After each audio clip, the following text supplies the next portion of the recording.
അസ്സലാമലൈക്കും, welcome back to അസൂറിയ vlogs. ഇന്ന് കപ്പയും കൊണ്ട് ഉണ്ടാക്കുന്ന ഒരു ഈവനിങ് സ്നാക്സിൻ്റെ റെസിപ്പിയാണ് കാണിക്കാൻ പോകുന്നത്. അപ്പോൾ സിമ്പിളായിട്ട് ഒരു 5 മിനിറ്റ്സിലൊക്കെ ഉണ്ടാക്കാൻ പറ്റുന്ന ഒരു റെസിപ്പിയാണിത്. കപ്പ തൊലിയൊക്കെ കളഞ്ഞ് ക്ലീനാക്കി കുക്കറിൽ ഇട്ടിട്ടുണ്ട്. അതിലേക്ക് ഒരു 1/4 ടീസ്പൂൺ മഞ്ഞൾപ്പൊടി, പാകത്തിന് ഉപ്പ്, പിന്നെ വേവാൻ ആവശ്യത്തിന് വെള്ളം ഒഴിച്ചിട്ട് കുക്കറിൽ നമുക്കൊരു 3-4 വിസിൽ നല്ല ഉടഞ്ഞ് വേകണ പോലെ വിസിലിന് വിടാം.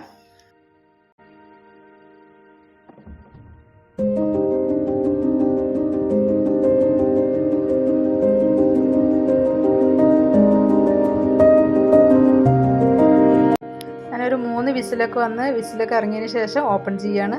അപ്പോൾ നല്ല വേവായിട്ടുണ്ട്. ഇനി ഒരു കരണ്ടി ഉപയോഗിച്ചിട്ട് നല്ലോണം ഒന്ന് ഉടച്ചെടുക്കാം.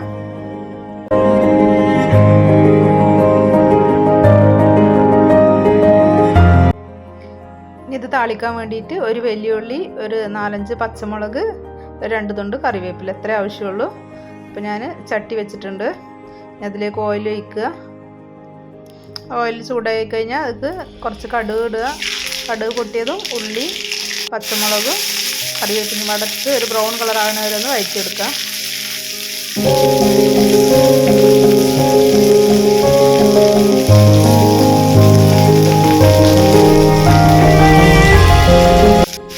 പച്ചമുളകിന് പകരം ഉണക്കമുളകാണെങ്കിൽ ഒന്നും കൂടെ ടേസ്റ്റ് കൂടും. ഉണക്കമുളക് ഇല്ലാത്ത കാരണം ഞാൻ പച്ചമുളക് ഇട്ടിട്ടുണ്ട്.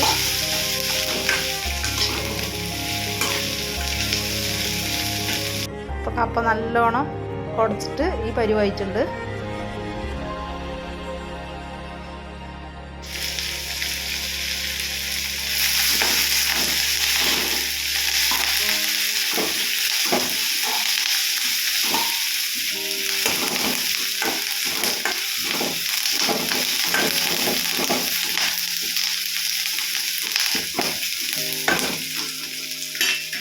അങ്ങനെ ഉള്ളിയൊക്കെ വണങ്ങി നല്ല ബ്രൗൺ കളറായിട്ടുണ്ട്.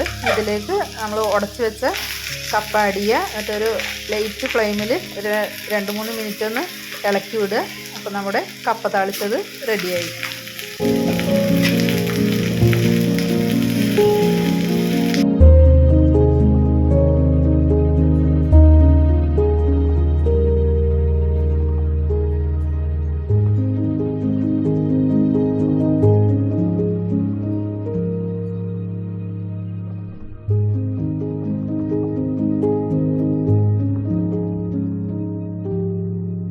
ഇതിലേക്ക് നല്ല ഫിഷ് കറിയോ ചിക്കൻ കറിയോ ബീഫ് കറിയോ ഒഴിച്ചിട്ട് കഴിക്കുകയാണെങ്കിൽ ഒന്നും കൂടെ ടേസ്റ്റ് കൂടും. അപ്പോൾ ഞാനിവിടെ ബീഫ് കറി ഉള്ളത് കൊണ്ട് ബീഫ് കറി പിന്നെ ഒരു കട്ടൻ ചായ ഒഴിച്ചിട്ട് കഴിക്കാൻ പോവുകയാണ്.